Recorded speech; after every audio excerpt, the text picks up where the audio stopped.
I'm going to show you now a load of different ways to perform the single leg sit to stand. This can be a very challenging exercise, but we can make it much easier. So you can see here, I'm using a high box and I'm supporting myself by holding on. Now I've lowered the box to make it slightly harder. So I've deepened the range of motion and I'm still spotting myself just here. Now, to make this slightly harder, I could let go, or I could make the range of motion even deeper. Okay, so taking myself to a bench, for example.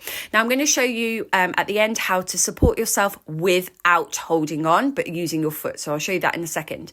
Now, ultimately, I don't want you to add weight. I want you to make this exercise deeper, okay, to make it harder. We're working towards a single leg pistol squat. Well, you only do a pistol squat in a single leg, but you know what I mean. So what I've done here is I've made it much deeper. So I'm using that box, but I'm using the band to help support me. Now I've moved the box a little bit closer. I'm using the frame to support me. So I've got that little bit of self-support. Okay, so don't add weight in yet. Make sure you're increasing your range of motion or movement, whatever you want to call it.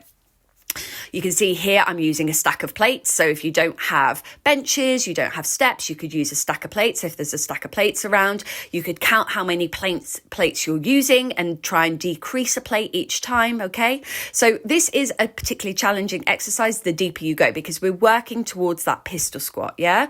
Now, if your benches are quite high, mine are quite high in the gym, you can elevate the floor. So you can see here I've popped a plate on the floor to make the range of motion deeper. Now, I talked about before supporting yourself without holding on and using your foot. So here I'm doing self-support by placing my heel down.